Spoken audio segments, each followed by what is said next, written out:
I remember that hospital room like it was yesterday. The antiseptic stung my nose.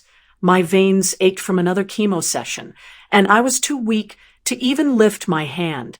And then my parents walked in. Dad's voice cut through the hum of machines, sharp and cold. Why are we even still paying for this? You've done nothing for yourself. I blinked at him, every nerve screaming, but my lips stayed sealed. I didn't cry. I didn't argue. I just looked, taking in the disdain, the arrogance, the casual cruelty that masqueraded as concern. They thought I was fragile, useless, easy to break. Mom scoffed, leaning against the wall. Maybe you should have thought about this before getting sick. We can't babysit a grown adult through cancer. Anger and exhaustion surged, but I swallowed it. Their words were loud, but their power, minimal. In that moment, I realized something important. Noise is cheap. Strength is quiet. People mistake shouting for dominance. I didn't need to fight. I didn't need to beg. I only needed one small action, a truth they couldn't erase. On the whiteboard beside my bed, I wrote 4 words, deliberate calm. I'm still surviving. I turned away, ignoring the gapes, the disbelief, the thinly veiled outrage. My silence was my shield. My calm was my pouvoir. They assumed they had won. They had no idea what I was about to do next. After that day in the hospital, I stopped waiting for their approval.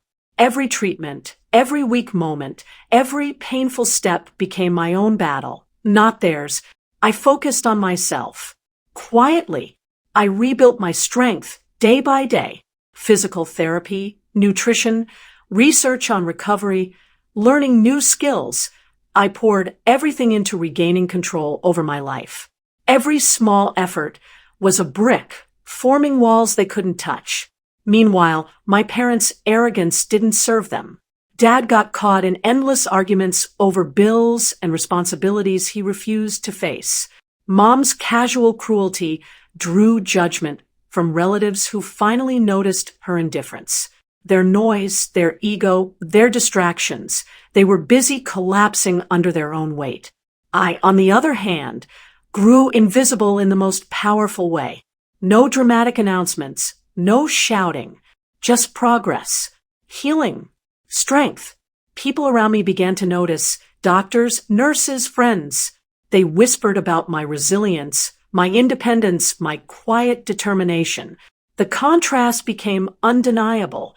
They were loud, unstable, frustrated. I was calm, focused, thriving. Every step forward made the past, the humiliation, the abandonment feel smaller and smaller. There were moments when the truth nearly slipped. A cousin asking Dad why I was doing so well. A friend hinting at my progress. I smiled quietly, letting the tension build without interference. No rush, no attack, just patience. I didn't need to prove anything. My actions were louder than their words ever were. I was already moving ahead, silently, while they remained trapped in ego and noise. They were still talking about me, I thought, but I was already far ahead of them. Months passed. I healed, stronger than I had ever been, inside and out. The scars of chemo and pain were still there, but they were a quiet badge of resilience, invisible yet undeniable. And then came the family gathering that would finally close the chapter they had tried to define for me. I entered the room with a calm, deliberate pace. Heads turned, not out of malice, but out of recognition. Something about me had shifted. My posture, the steadiness of my gaze, the air of someone who had endured storms and come out standing. This was not the fragile version they remembered. Dad's usual arrogance faltered almost immediately. His lips parted, but no words came out. Mom's eyes darted between relatives and me, uncertainty creeping in where judgment used to dwell. They tried to mask it, of course. A cough, a distracted glance, a forced smile. But the truth was there, impossible to hide. I didn't need to raise my voice. I didn't need to argue.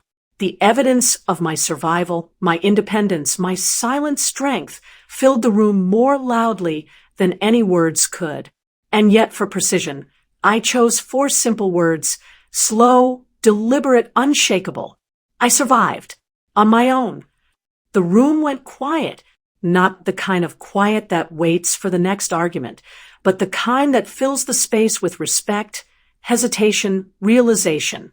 My parents had no comebacks, their ego-driven defenses, the dismissive words, the casual cruelty. They all fell silent in the face of a truth they couldn't deny.